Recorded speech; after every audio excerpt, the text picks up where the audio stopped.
De olho na janela de transferências que foi aberta ontem, a Ponte Preta está perto de assinar contrato com o lateral direito Tomás Luciano, de 22 anos. O defensor, que possui passagens no Grêmio, desembarcou em Campinas para exames médicos e assinatura de contrato. Ele chega por empréstimo do Gil Vicente de Portugal até o fim da temporada. Tomás Luciano será a primeira contratação da Macaca para a sequência da Série B do Brasileiro e terá grande relevância, muito por conta das necessidades de improvisação nas ausências de Igor Inocêncio e Luiz Felipe. Assim como na lateral direita, a diretoria pontepretana ainda busca um zagueiro, um lateral esquerdo, um segundo volante, um atacante de beirada e um centroavante. Há também quem possa estar de saída no Moisés Lucarelli. Nilson Júnior, Zé Mário, Guilherme Nicolodi, Everton Brito e Guilherme Belea não estão nos planos de Nelsinho Batista e podem ser negociados ainda nessa janela de transferências. Dentro das 4 linhas, a Macaca volta a campo amanhã. E para terminar o primeiro turno sem grandes complicações, o elenco sabe a importância de sair com os 3 pontos no duelo dessa sexta-feira. O professor Nelson vem conversado com nós, que é sempre bom pontuar, né? Principalmente fora de casa, e nós fazer nosso dever em casa. Temos uma meta sim, e espero cumpri-los, e a gente brigar lá na parte de cima da tabela e conseguir o tão sonhado acesso. A Ponte também divulgou informações sobre a venda de ingressos para o jogo de amanhã diante do Mirassol. As vendas nas bilheterias físicas do Majestoso abriram na manhã de hoje, com ingressos que variam entre R$20 e R$100. Já nesta sexta-feira, as bilheterias abrem das 10 da manhã até o intervalo da partida. Bom, vamos debater aqui a Ponte, porque apresentou o primeiro reforço. Jogador muito jovem, né? Criado nas categorias de base do Grêmio, mas que estava em Portugal, Portimonense. E ele vem para a lateral direita. Até agora é o único jogador que a Ponte apresentou. Vocês conhecem? Tem alguma informação a respeito desse lateral? Não, eu não conheço. Agora, a gente sabe que a categoria de base do Grêmio é muito forte, né? Aliás, uma correção, falei Portimonense, né? Mas é Gil Vicente. Gil Vicente, Então, assim, a categoria de base do Grêmio sempre fez bons jogadores. Tem uma baita de uma estrutura, né? E, como diria aquele, né? Tava jogando na Europa. Então, assim, vamos aguardar, Batista. Eu não conheço. Mas aparentemente, tecnicamente, deve ser bom jogador e vem para reforçar. Foi ele que fez esse gol aí? Foi ele que fez esse gol aí. Esse gol aí teve uma repercussão gigante, porque ele imita o Higuita, lembra do o Higuita? Golaço. O Higuita fez uma defesa escorpião. Foi desse jeito aí, ele fez um gol. Apenas e tão somente em Wembley, o templo do futebol, que o Higuita fez aquela defesa escorpião contra a Inglaterra. E esse jogador fez um gol escorpião. Olha lá. Tá bom. É um recurso extraordinário, porque não tinha o que fazer. Cabeça não dava. Para bater com a esquerda não dava. Com a direita não dava. Ele meteu um escorpião e fez um golaço. Se ele faz um gol desse aí lá na arena do Grêmio, por exemplo, ele ia concorrer ao Puskás, não tenho dúvida. Ele também, se não der certo no futebol, pode ir para o Bostock, né? Por exemplo. Para o circo. Para o circo. Pode ir para o circo também. Olha, ele fez 8 jogos no profissional do Grêmio. Não luziu. Aí o Grêmio negociou ele com o futebol de Portugal. Lá ele fez 6 partidas. Então não teve assim uma sequência muito tempo em reserva. E tenho a impressão de que vai continuar na reserva, né? Porque... Vai vir para compor o elenco. A Ponte está precisando no setor, né? Então vem para compor. O titular da posição é o Igor Inocêncio.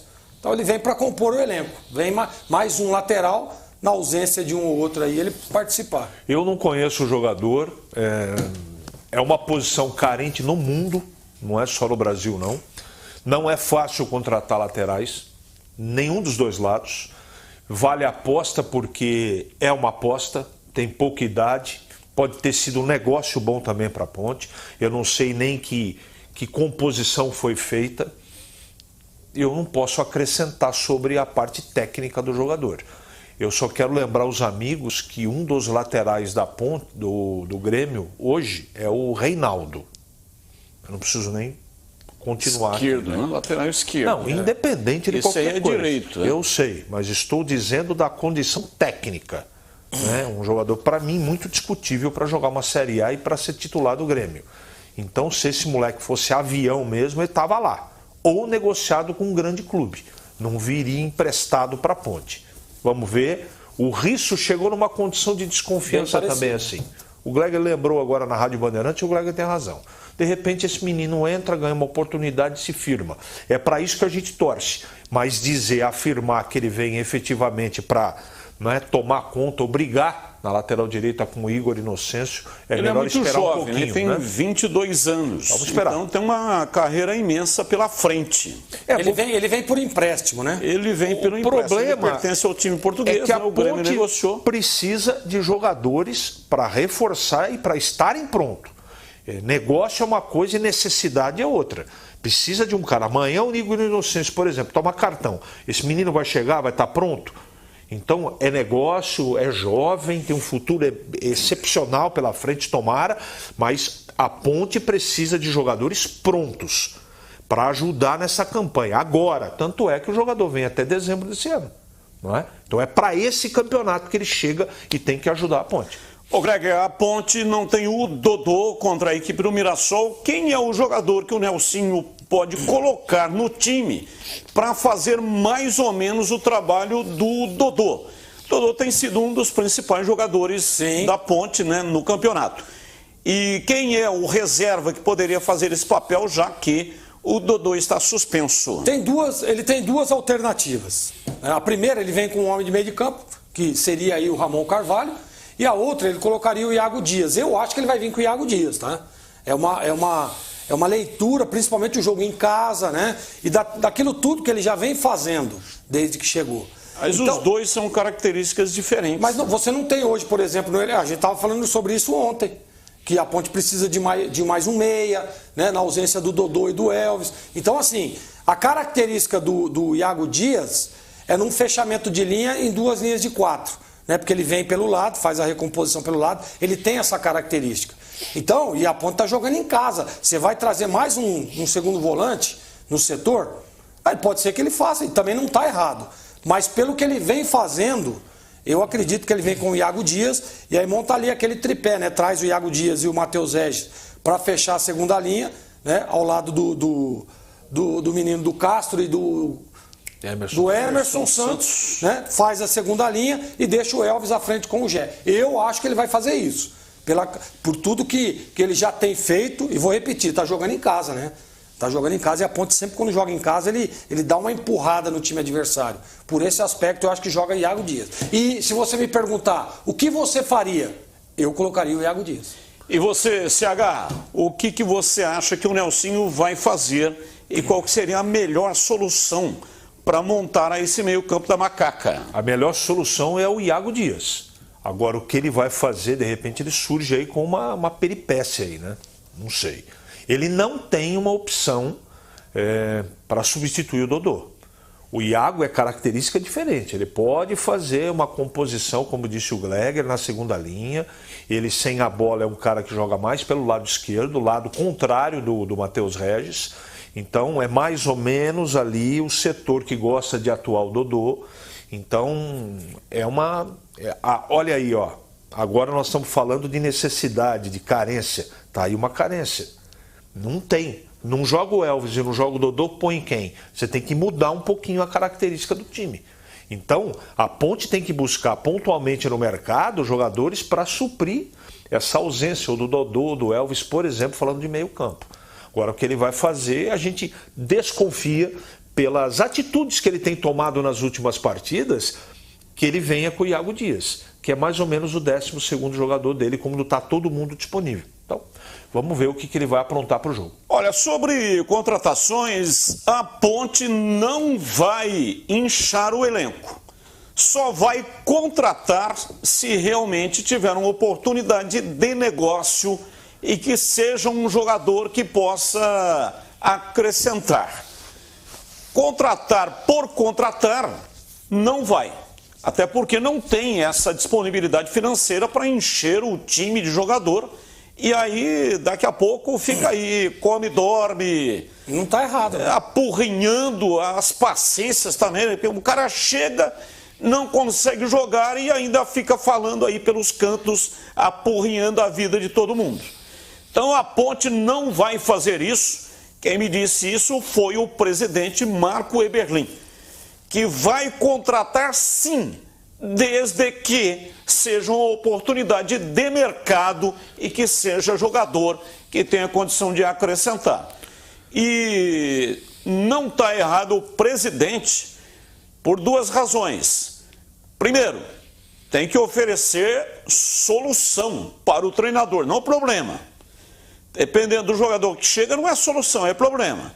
E outra, como não há uma disponibilidade financeira, os parcos recursos que tem a Ponte tem que acertar o olho da mosca, não é nem a mosca. Tem que acertar, a bala de prata tem que pegar dentro do olho da mosca. O que, convenhamos, é muito difícil, né? O detalhe, Gleger, é o seguinte, depende que campeonato a Ponte vai disputar. Não tem dinheiro, não tem nenhum problema dizer isso, porque a maioria não tem dinheiro. Não tem dinheiro. Não tem nenhuma vergonha de falar que não tem dinheiro para contratar. Agora, o que a Ponte vai querer no campeonato? Ela quer algo mais? Eu acho pouco provável que com o atual elenco curto, que a Ponte sobreviva com força até a 38ª rodada. Por isso que eu acho de fora, não tem que pagar conta nem boleto nenhum, que tem que contratar. Porque tem pelo menos aí 5 setores que precisam de mais jogadores para acrescentar. Esse discurso, ele é correto. Não adianta trazer para não jogar, ou para pelo menos não brigar por titularidade. Agora, esses titulares não vão jogar o restante do campeonato. Uma hora ou outra eles vão machucar e vão ficar suspensos por cartão. Aí você vem com uma peça com uma menor qualidade. Isso significa o quê? Risco. E pode significar, isso não é regra, uma perda de pontos importantes, porque você não tem jogadores para poder, no elenco, para poder suprir os bons jogadores do time titular. Então, você dá um recado direto que, olha, eu não tenho dinheiro e vou fazer para mim, essa é a minha interpretação, um campeonato de permanência. E não tem nenhum problema nisso. Agora, vai ficar mais distante para a Ponte, porque todos vão contratar, não é? Se você não tiver um elenco mais robusto, você vai dificilmente, não vai brigar por uma questão de acesso, na minha opinião. Essa não é uma conta exata. Não, né? é regra. Essa equação aí é complicada em se tratando de futebol. É verdade. Tem time aí com baixíssima folha de pagamento que está fazendo uma grande campanha na competição. É verdade. Então, não é uma regra, olha, vamos contratar e tal, saiu uma folha de pagamento aqui de 20 milhões de reais. Vai ganhar o campeonato? Não vai. Aconteceu, estou sempre citando o exemplo do Flamengo. Então, toda hora acontece. Montou uma seleção, praticamente uma seleção brasileira e quase foi rebaixado. O Atlético Mineiro nesse momento? O Atlético Mineiro nesse momento, Batista, quer problema, frustração maior do que o elenco que o Atlético Mineiro montou e não consegue se acertar? Internacional, mandaram ontem o Cudê embora. Perdeu para o Juventude na Copa do Brasil jogando em casa. Quer dizer, é muito difícil. Então, investimento, Gleger, não significa sucesso. É só pegar na Série B o Santos, que é a maior folha aí de pagamento e olha a dificuldade que está. Então, Batista, eu acho que o caminho, e a gente sempre fala isso, né? Quando você tem pouco recurso, você tem que contratar peças pontuais mesmo. Não adianta ficar enchendo o elenco. Né? Ao invés de contratar 5 de 10, contrata uns 50. Que vai suprir aquilo que você precisa com mais qualidade. Então é essa percepção que tem que ter. E eu acredito que o caminho é esse. Agora, que precisa de reforços, precisa. Agora tem um detalhe. O mais importante dos reforços é você manter o clube saudável. Não adianta nada ir lá no mercado contratar e atrasar salário. Esse salário em dia é o melhor jogador de qualquer time de futebol.